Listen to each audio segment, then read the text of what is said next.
Happy Mock Draft Monday to all who celebrate. Maybe that's you today.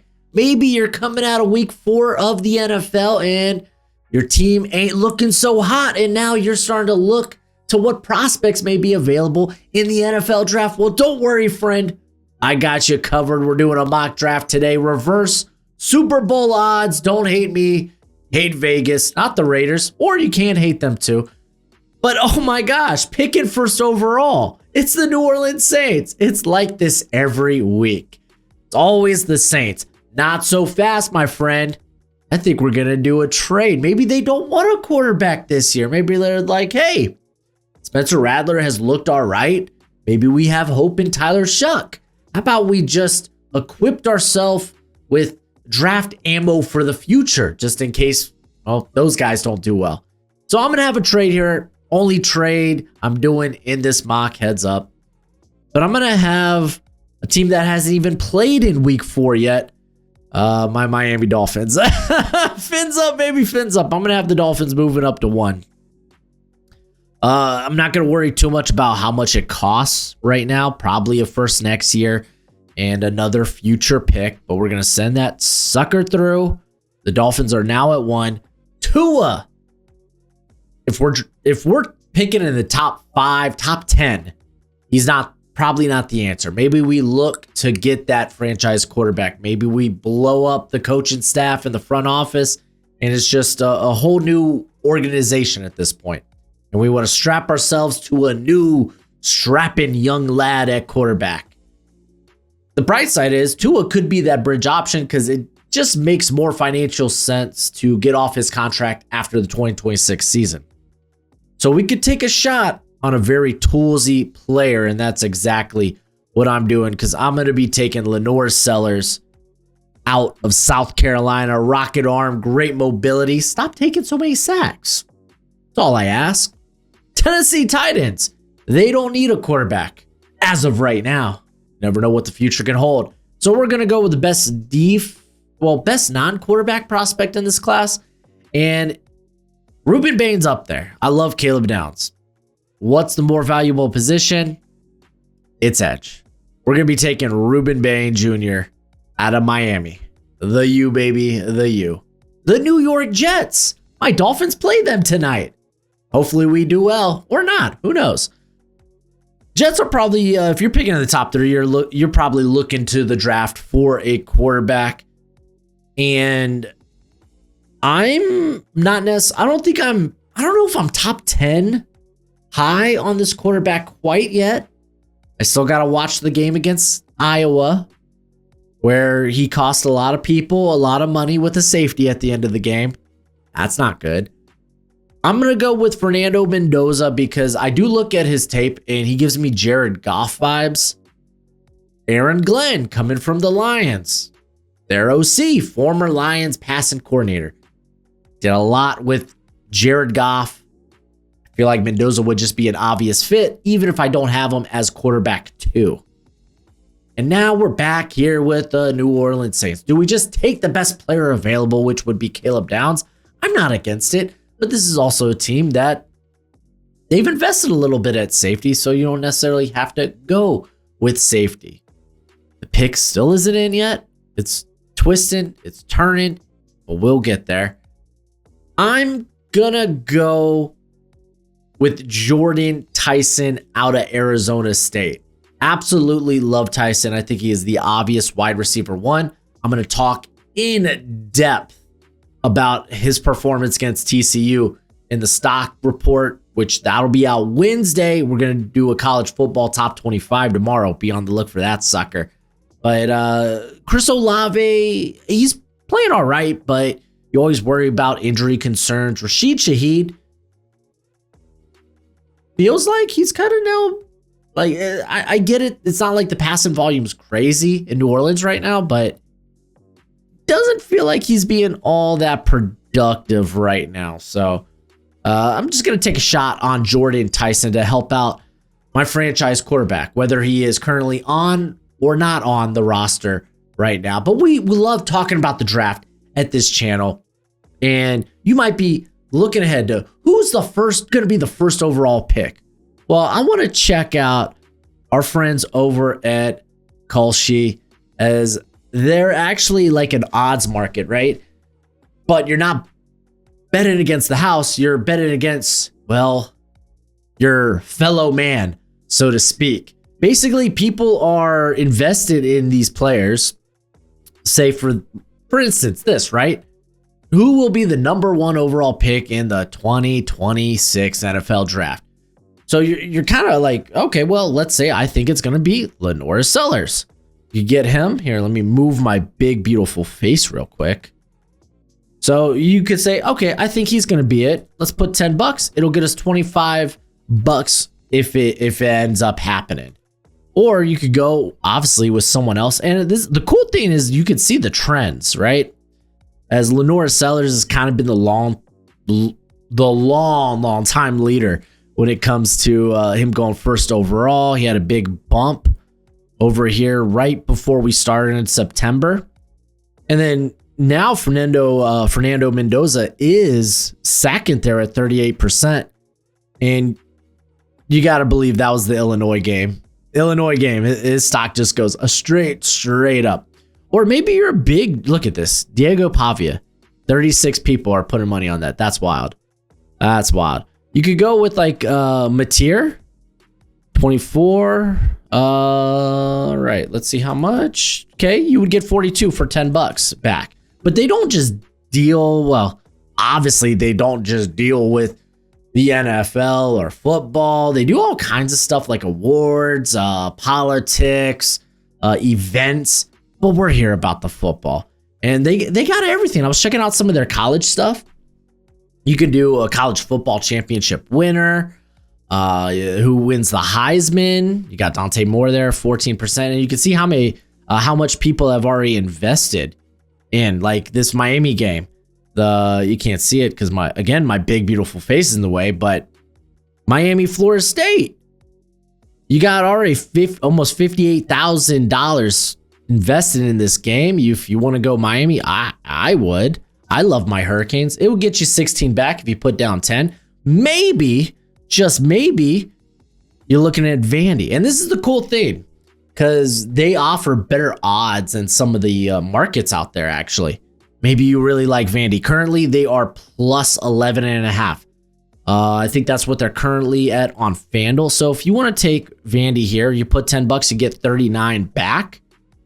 If you were to take Vandy on the money line on, for instance, FanDuel, put $10 on that, and it would only be $31.50 you get back. So you're getting better odds here as well. And the cool thing is it's legal in all 50 states, so I don't have to worry about YouTube getting mad at me for giving these guys a shout out. That's how cool they are. But yeah, they got all kinds of cool stuff. And like I said, it's not just football, but let's be honest, I'm really only dabbling in the football. You got, you could do, ACC winner, Miami, 67%. Let's go.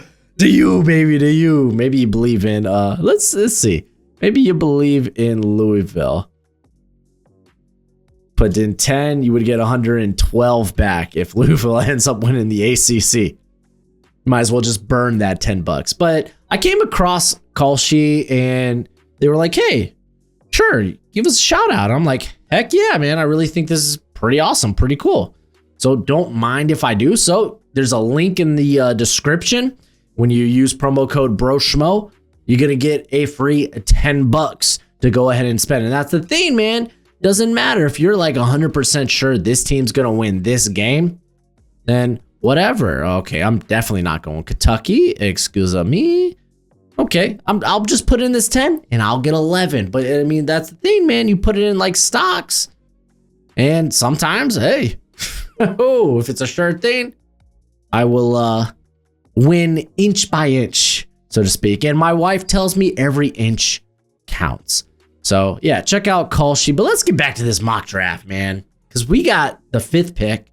It's the Cleveland Browns. We're taking quarterback. You know what quarterback had a really good week in a raucous environment, a whiteout game? Well, it was Dante Moore out of Oregon, man.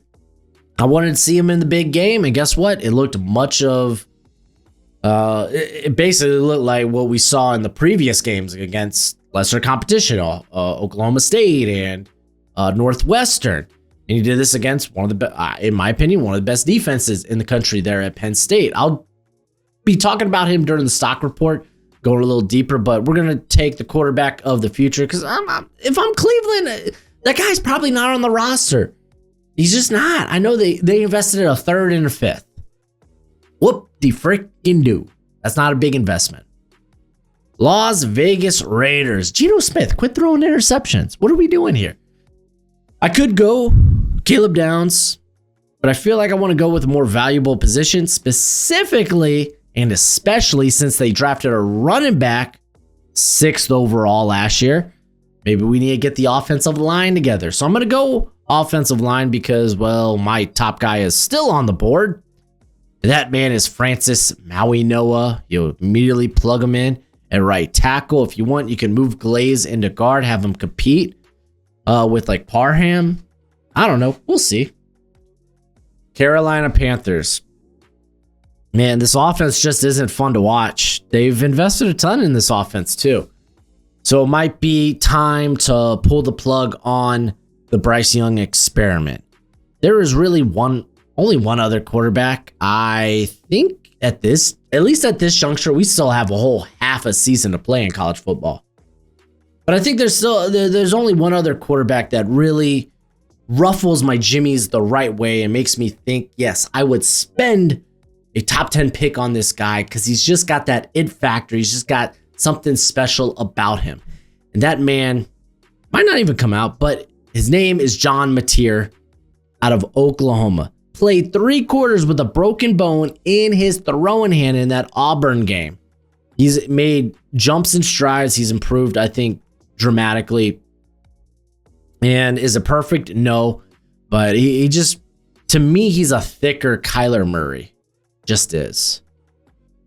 And then the New York Giants. Giants fans. I always give you a tackle, and I think today I'm just going to stop. I'm not going to give you a tackle today. Well, maybe we'll go back to it next week. Instead, I think I'm just going to go with, okay, who's the top prospect available? Caleb Downs. Well, should we invest in a second round pick in Tyler Nubin and Devon Holland? Maybe it's like, hey, just take the best player available and figure it out once you get into camp. Or maybe you're like, okay, maybe we address the defense, but we go to the defensive line, try to find that guy that can play next to Sexy Dexy. Maybe it'll be Darius Alexander, or maybe, the Giants have been using a pretty deep rotation on the interior anyway.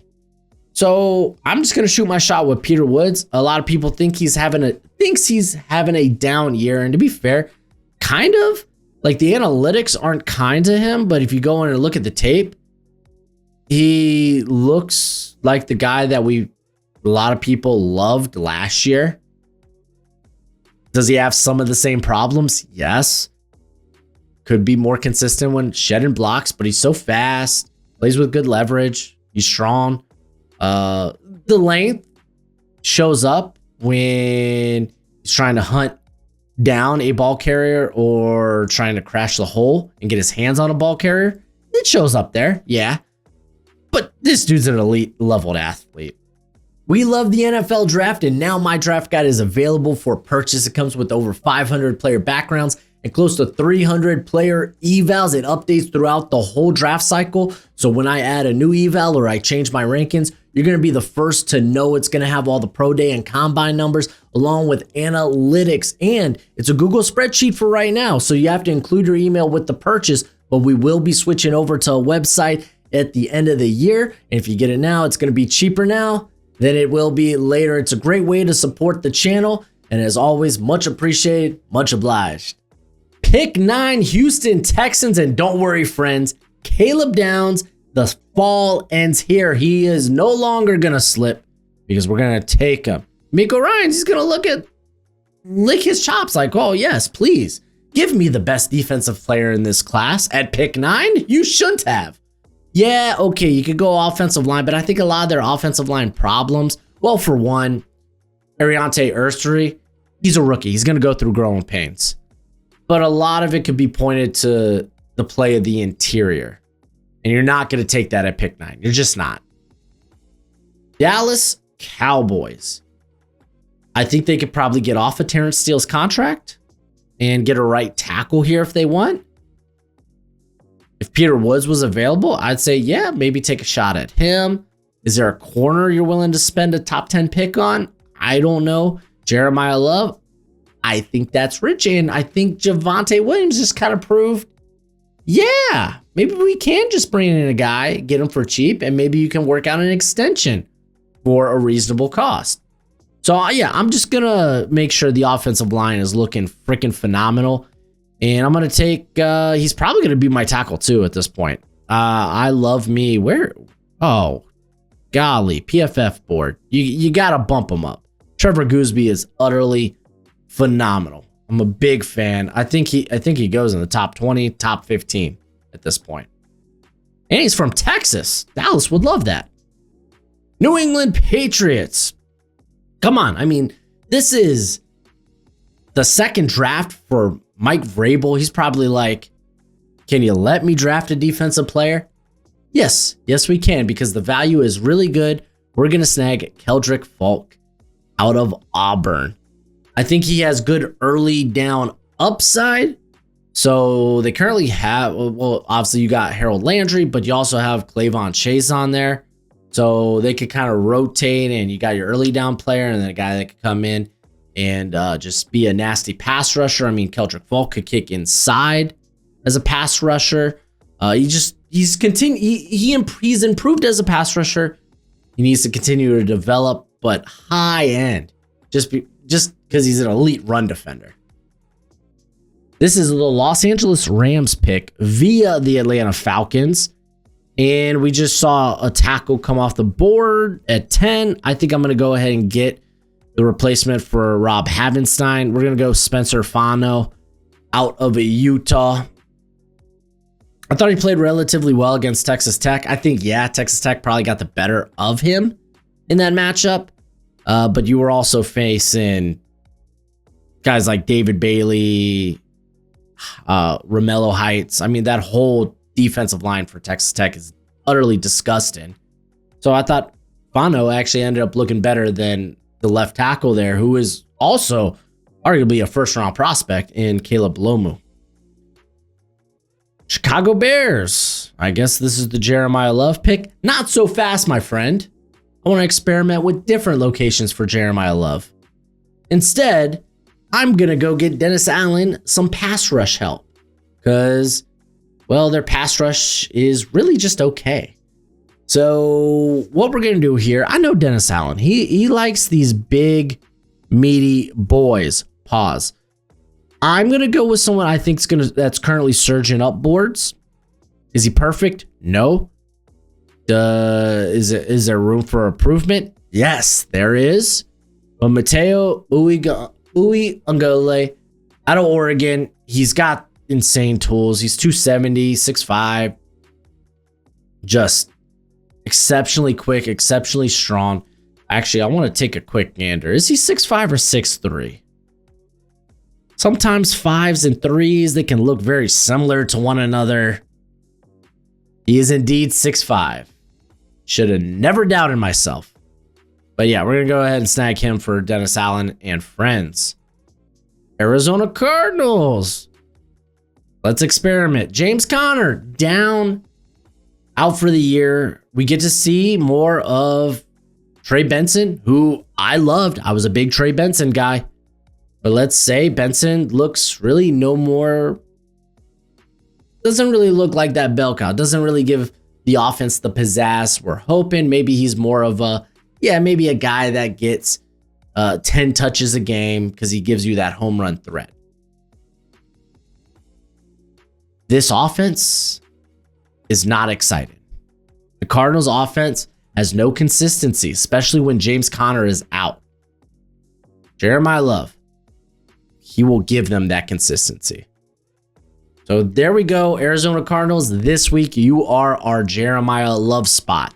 Where will it be next week? Gonna have to tune in to find out. Denver Broncos. I think I'm gonna lean back into the playmaker card here for the Broncos. Just get them more guys. that can help out Bo Nix. I can't remember if this was the player I went with last week, but I love Mekhi Lemon. I'm going to talk about him in the stock report. We're going to have updated wide receiver rankings coming out. He's honestly, I think he was like wide receiver 3 or 4 me. Yeah, 3 or 4 for me entering the season. Might end up being wide receiver 2 for me now. I still think there's a good gap between him and Tyson, but Lemon's playing utterly phenomenal. He gives you a good after the catch type of threat. He's catching anything that's in his vicinity. He had 2 touchdowns this past week against Illinois, and then another one that was called back because of illegal man down the field. Golly. Washington Commanders. Marshawn Lattimore. He looks washed. Let's get a corner. Jermon McCoy is my dude. I think he can fit in a variety of different defenses. Him and Trey Amos and Mike Sainristil are going to be your trio of corners moving forward. Suddenly you're feeling, oh wow, watch out. Our secondary locked down, baby. All right, I'm not going to lie to you guys. I think we're going to have a run on corners here. Because, I mean, dude, the first corner didn't come off till pick 16. So I think we're going to take one here for the Minnesota Vikings. I just think Mansour Delane fits Brian Flores perfectly. So I'm going to take him. All right. I mean, he's just a big physical corner. Golly, man. He was getting after it this past week in a losing effort, unfortunately, to Ole Miss. Cincinnati Bengals. This could be a spot where you start to think about the offensive interior. Try to protect Joe Burrow. However, you look to the defense, whether it's an edge. Can you get Trey Hendrickson back and re-signed? Maybe it's corner, Cam Taylor-Britt. He's going to be a free agent. I ultimately decided corner because we just saw corner come off the board back to back. And I'm going to take, didn't have the best week this week. It was fine. Could have been better, but I still believe a ton in Damani Jackson out of Alabama. He just checks so many boxes when it comes to what do you want an NFL corner to look like and move like. This week, again, it wasn't great against Georgia, but we're talking about really good competition there in Georgia, and he could definitely rebound. Baltimore Ravens, 1-3, by the way. Get it together, Baltimore. Oh, man, that defense isn't what it once was. This team needs pass rush. Maybe Mike Green could help one day. Doesn't look like he is... looked like he needs time to develop. I'll just say that. So maybe we get someone who's more of a high floor prospect. That would be TJ Parker, in my opinion. I think in this second half of the first round, it's kind of where Parker should go. Another guy who you look at his analytics, it's not going to blow your pants off, but he's playing good football, a very well-rounded in both the run and the pass game, a deep toolbox of pass rush moves. So he just feels like a very safe option. So this is Cleveland Browns' second pick via the Jacksonville Jaguars. We took Dante Moore. And fun fact, if you're the Browns, you want to protect Dante Moore. And we're going to do that with Caleb Lomu out of Utah. Going to get him to be the addition there. He didn't have a great game against Texas Tech, but it definitely could have been worse. I thought it was a good battle. It was a good battle. Someone who could end up coming back. I did guys that could return to school. A video on that last week. And I talked about Caleb Lomu because, Caleb Lomu, he could probably still come out and be a first round pick, a top 50 pick. I just think that there's a top 10 pick in there when it comes to Lomu if he returns. But then again, he could just tear up the rest of the season and be a top 10 pick anyway. Indianapolis Colts, Indiana Jones probably coming back, gonna get the Baker Mayfield treatment and get a contract out of this. Colts need help with the pass rush. You could go maybe even corner here, but we've already seen 3 corners come off the board. So I think I'd rather go with edge help because it's a very deep edge class. A lot of good talent here available in the first round. Don't want to miss out on that. So you look at really when it comes to the Colts, Liatu is your future, and that's about it at the edge position. Question is, what edge do I want to take here? Oh wow, they pumped up Romello Heights, or Romello Height, I should say. I don't know if I take him that high though. Interesting. I might not take him that high, but I'm gonna take his teammate David Bailey. Man's got insane closing speed, dude. I love how he closes. I think he always played like a dog, but I think the play strength is a little bit better this year with him as well. Seattle Seahawks, always a tough team to pick for, but I'm gonna go get them some cornerback help. I think this is probably the most underrated corner right now. No one's talking about him. Keith Abney out of Arizona State's been utterly shut down. He is such a silky smooth athlete. Why aren't more people talking about him? I'm puzzled. So Seahawks, we're going to grab him. Which brings us to Dallas's second pick. We took Trevor Gooseby in with our first round pick. I think now I want to kind of move to the defense. The defensive interior class has kind of been lackluster. I'm not seeing a lot of first round talent. But a guy who's coming off a big game, he's been in charge of replacing oh my gosh, now I'm blanking. Williams, who played for Ohio State last year. Oh my gosh, he plays for Detroit now. Here, let me pull this up. I can't believe I'm blanking on his name. Lions pick. Tyleik Williams. Golly, I almost called him Terrell. I knew it was a T. But Caden McDonald, he's coming off a 2-sack game against Washington.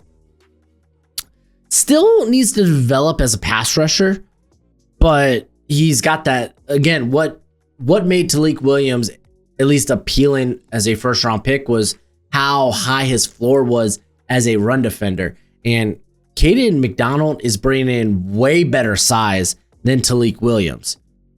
Does he come out this year? That'll be fascinating. But McDonald, he's got some interesting tape. And this defensive tackle class is just begging. It's asking someone to step up and be a first round pick other than Peter Woods. And there's only a few guys where I'm like, yeah, there it is. Maybe you. There's just not a lot of those guys in this class. It's not like last year's class. LA Rams is their second pick. We took... Who did we take? Oh, Spencer Fanout. Tackle out of Utah. I think we moved to the defense. I like getting a corner for the Rams. They like corners that are a little bit undersized. Avion Terrell. Again, another one of these Clemson guys who, yeah, the Clemson defense has kind of been disappointed. That's also because the offense has kind of just sputtered and put a lot of pressure on that defense.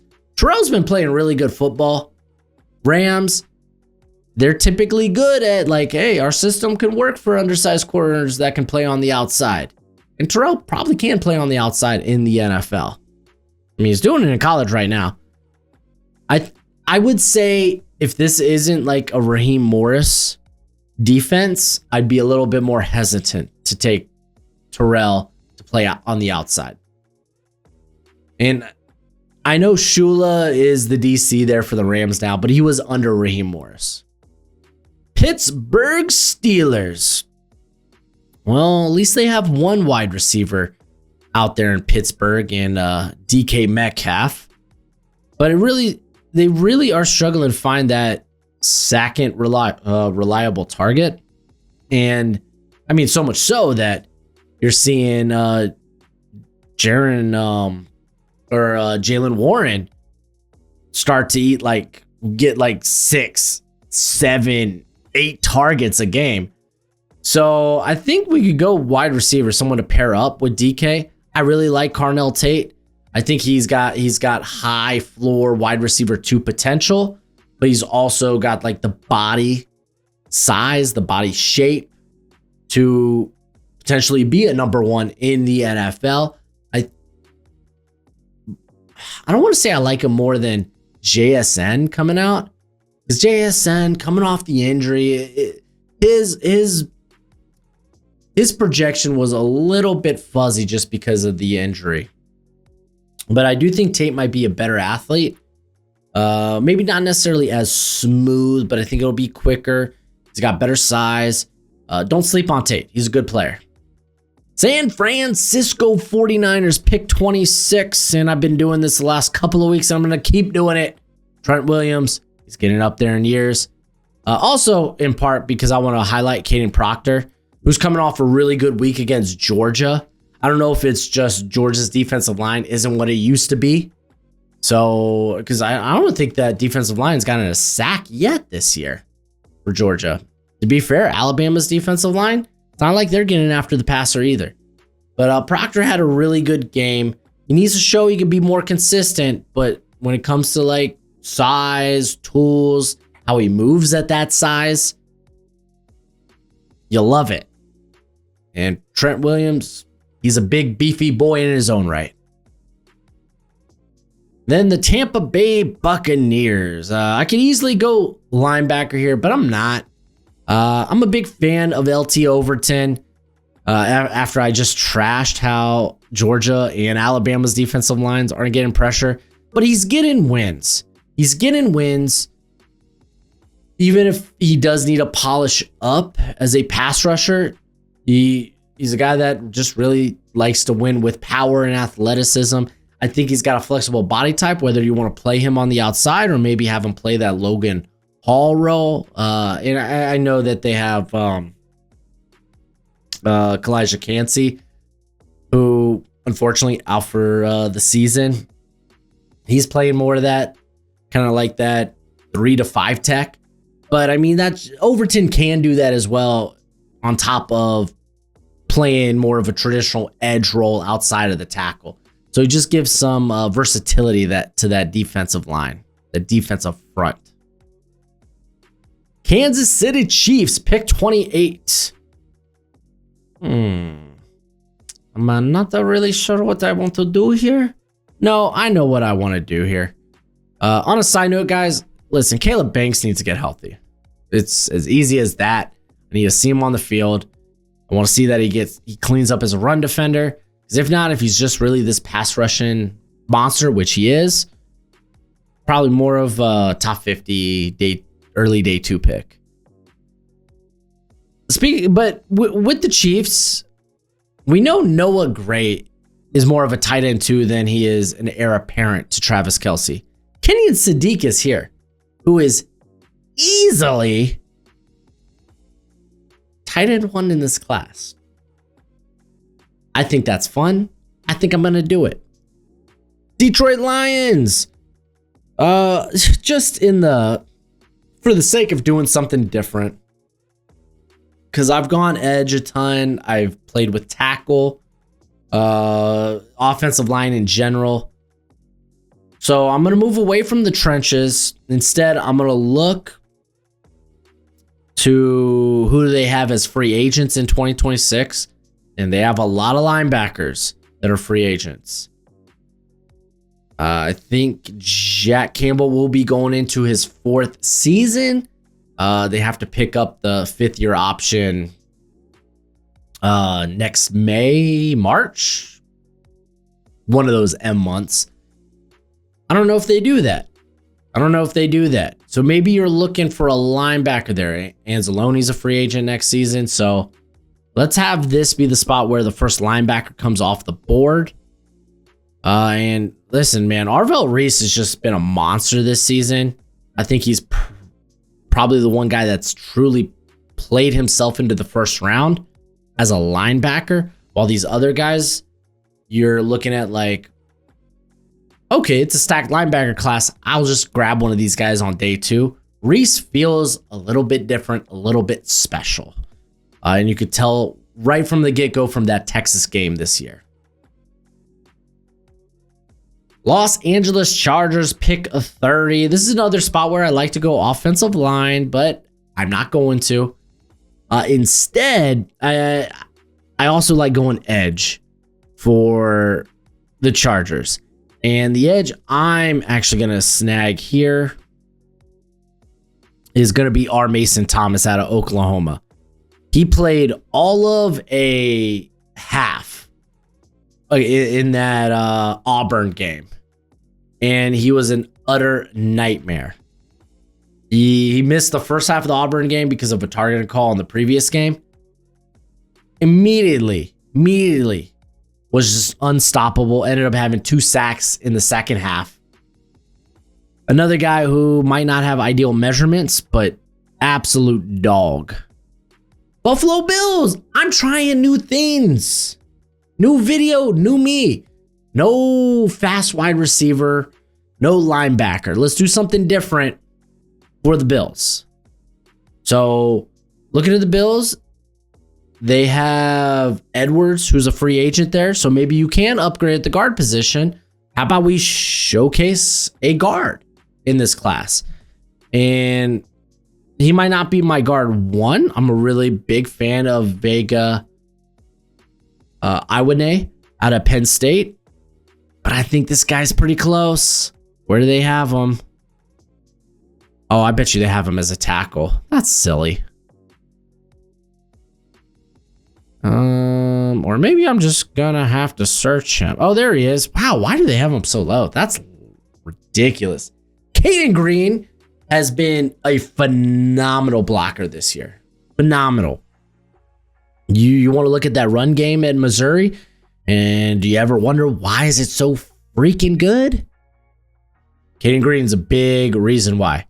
And not to clown this board, Monroe Freeland's playing phenomenal as well. He's at the very least a day 2 pick. But hey, to each their own. This might be a general consensus board. I don't know exactly how it works for PFF. Philadelphia Eagles.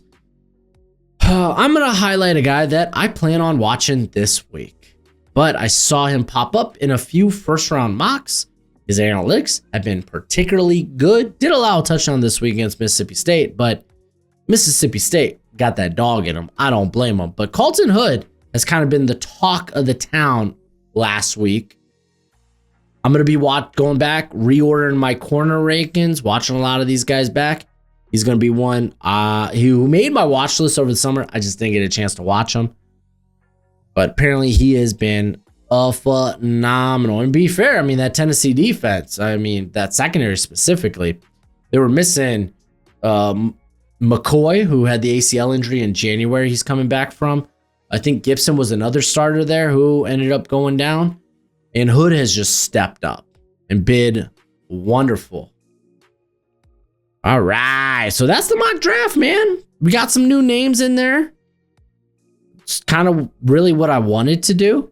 And we experimented with different possibilities. So we love possibilities here. But let me know what you think in the comment section below. That's it for the video. It's a late night. My words are beginning to slur a little bit. It is what it is. Special thanks to our friends over at Kalshi. Check them out. Link in the description. But as always, till next time, you be easy, my friends. Later.